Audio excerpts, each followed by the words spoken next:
decided to change my subtitle because to indicate more about what the talk is about. It's going to be really about software engineering, not really about high voltage research. And I mean, you can tell already by the name of the library that it comes from actual engineers. It's not very sexy. So it's a common code basis. And yeah, and then I am trying to make actual engineers do software engineering. And that's to be done with Python. And so our high voltage lab, it's, so we are coming from ETH Zurich, right? We have a quite cool high voltage lab. We have this short video of Oteiza, which probably looks better dark, but we still can. I don't have sound. Can you hear it? Yes.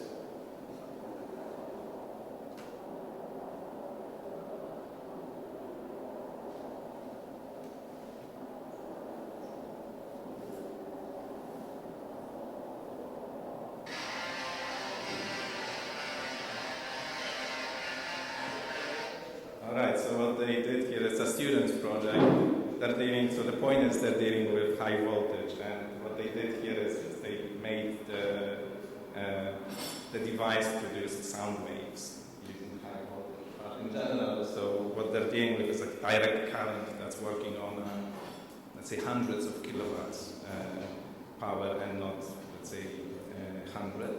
And so they have problems, and the problems, so this is what you get when you try to deliver current from power plants to customers. So there's problems related to transfer over long distances, as well as for the project you've seen, there was a lot of on-off switching, and stuff just blows up when you do it with the high voltage. So they have to control it. There was a cage behind it if you look at it. And they also look into how to improve insulation of this DC transfer. And this is the lab as it is here, so you can see on the picture. And the usual setup is as in this cage. So this is a safety cage, and then they put up together some stuff. That stuff they put up together is essentially built of some building blocks. And this is David. He was a master's student, stayed there afterwards to work on this library at the high voltage group. And he essentially reused for his, so this is a bank experiment, this is breakdown experiment with electronegative gases. So this is for specifically for this insulation alternatives for a not very eco-friendly SF6 gas that's being used currently. And the point here is that they put together pieces from other experiments, so they reuse a lot of components. And in diagram, it looks essentially like that. They have some, so if you look on the left, right, they have some software they write to interact with some of those devices that you've seen in this cage on the previous picture. Those are usually some measurement devices like oscilloscopes or some control devices like a stepper motor. And they have their own state-of-the-art device that connects all of those. And the problem is, so we're in a kind of a domain, so I didn't know it beforehand, before I started working on this project, which started beginning this year.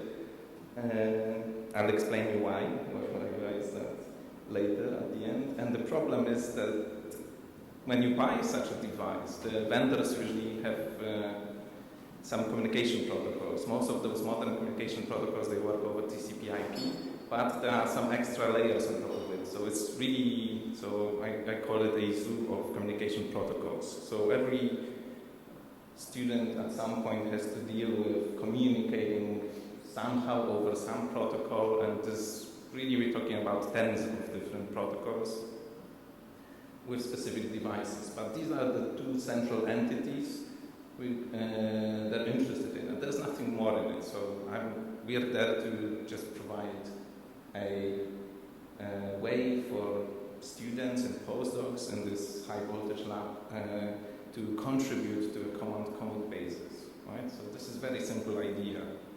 So whenever there is something that already someone coded, they're supposed to, they can use it, extend it, maybe fix it, and whenever there is something new they bought, some new device, and there's no abstraction for it in our library, they are supposed to re-add it. So the thing has to be both user-friendly but also developer-friendly. And the next thing comes into play is that the standard, at least for electrical engineering at ETH, is when you study is you do learn how to code in MATLAB. And this is actually where the first implementation was done in. So why Python? I guess this is maybe the interesting point. So there are two basic reasons. The community is so big, and this is the underlying reason is of course the development speed, that you essentially find libraries allowing you to some level not deal with the specifics of those communication protocols. So you just leverage the community. And the second reason is, which is I find it interesting, is apparently it's much more future-proof in terms of potential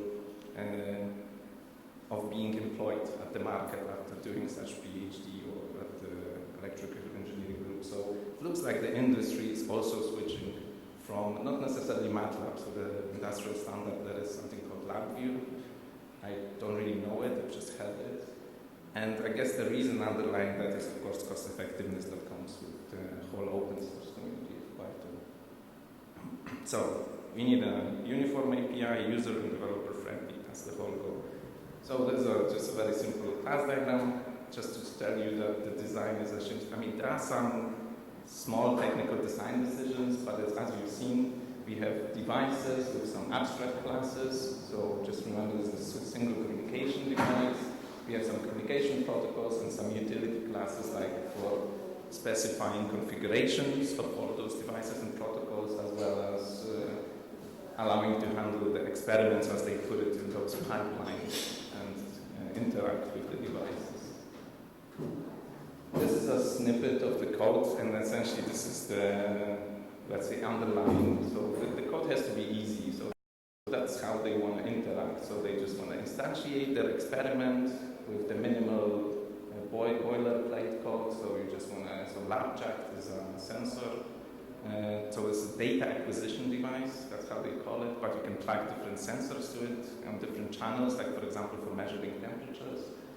And PSI 9000 is a power source device, so it provides power to your experiment. So that was the design of the API, and that's actually how you use it. You just tell you want to use those devices, you provide some configuration options, you can actually query both devices about the communication protocols and the communication protocols about the configuration options. They have default configurations, and then you just start your experiment, interact with devices. So for example, here on this analog input channel, you say it's going to be measuring temperature in Kelvins, and you stop the experiment. It's supposed to be as easy as that, and if you don't have to code anything, that's very nice, but most of the time the student is supposed to add something, so I just give you a quick run through how you do that. You implement communication protocol, and you implement the device, and you're done. But what is involved, it involves few elements, so we make use of abstract base classes to enforce on people. So what you have to understand here is that they really, so they know how to write the code, and this is like a common scientific setup. They will just write a code that works. They don't think about modularity and separating responsibilities and making it, so they don't really see reasons for that as let's say, computer scientists or software engineers do. One being, for example, better suitability for testing.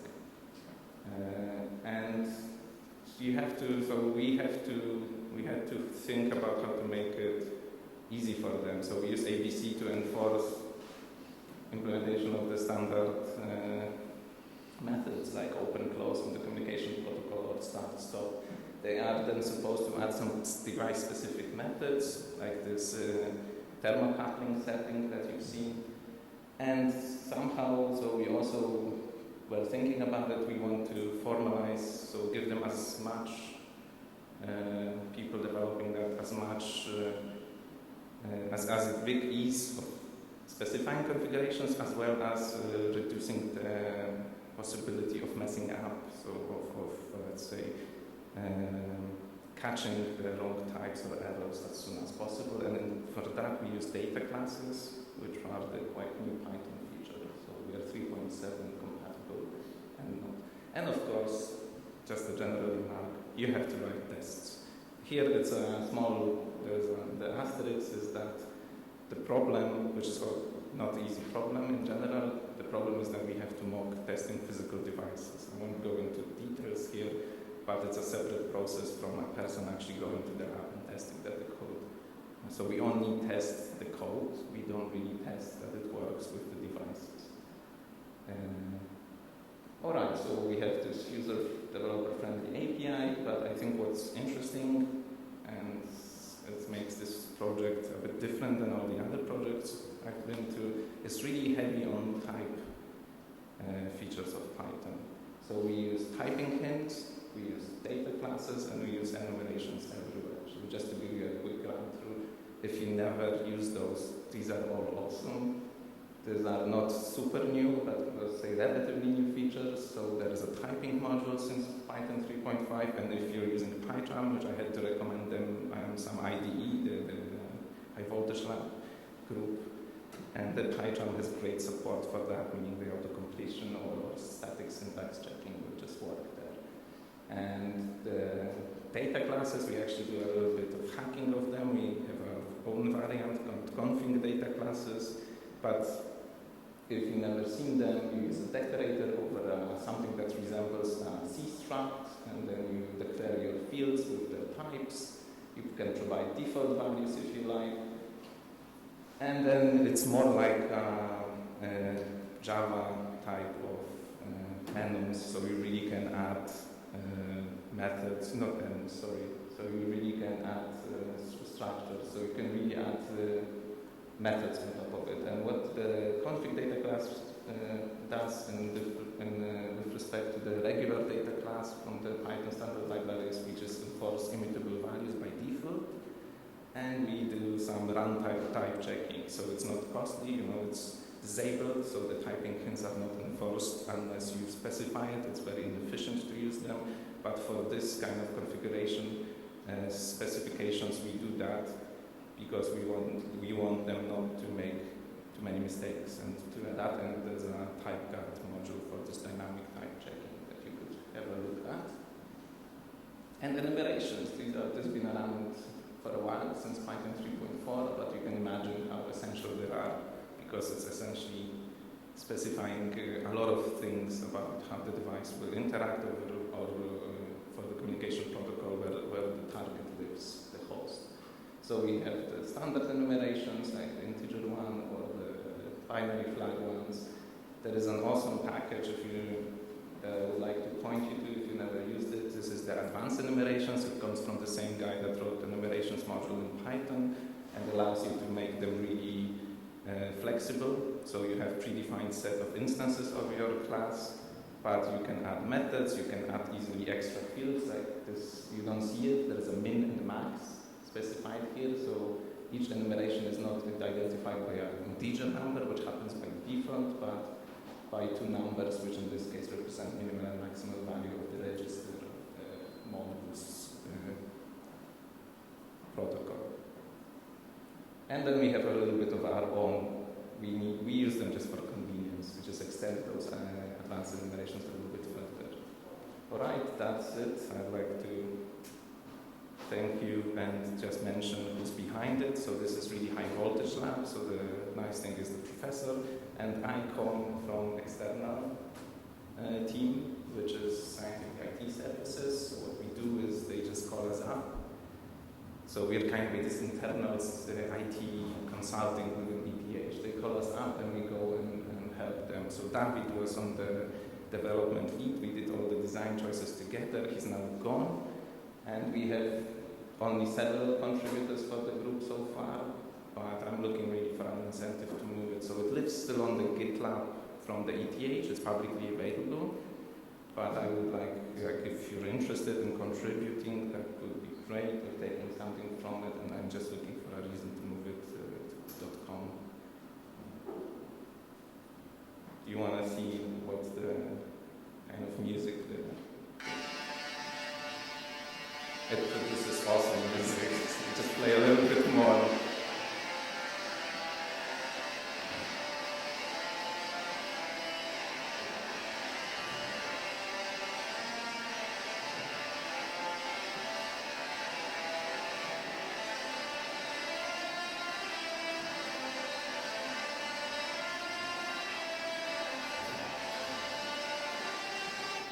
Did anyone recognize that? Yeah. I think it's very impressive. It was a student's project, so it was a purely fun project in the lab.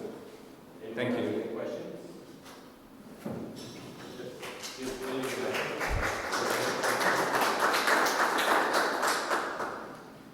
you need a microphone? Yeah, I can hear you. Yes. How do you handle if a device has multiple states?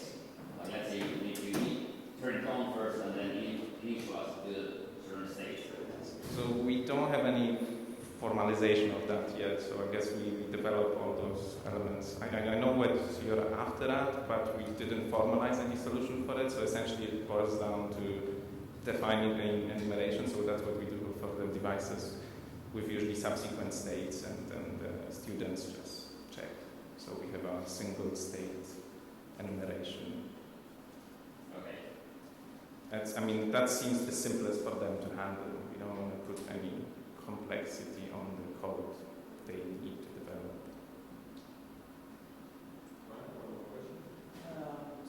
I'm working on some kind of identical tool that's called our project setups. Unfortunately, I'm not a software engineer, so it's very basic. And the thing is, I'm using behind everything, I'm using ETH. Yeah. And I'm wondering, did you encounter some kind of limitation of ETH for communication? So it's not, for example, thread safe as far as I know. So we have some utilities. So our usual problem is most of the libraries are not thread safe or even process safe. Right? Not even, it's more difficult. So they're just not safe in terms of how you communicate with them. So we had that problem with the just interleaving. PyVisa is also right here, so we just have a look. It says that for PVisa you have several USB, IE, server, and so on. Yeah. That are supported for all those systems. In our library. Yes, our library, you implemented that. Yeah, but I think there's a Python package from all these. I'm pretty certain we use Python. This is quite impressive. So we just wait for a moment, we find a protocol which we have to just write our wrappers in Python ourselves, but it didn't happen so far. So I think in the current PyPy release there's only 5 to 6 devices, and then another 5 coming in. And I'm pretty certain we also have the imitable library, for example. The problem with them is they all have different APIs, and some of them are object-oriented, some of them are not. We try to provide this. I don't know, it's kind of a niche, I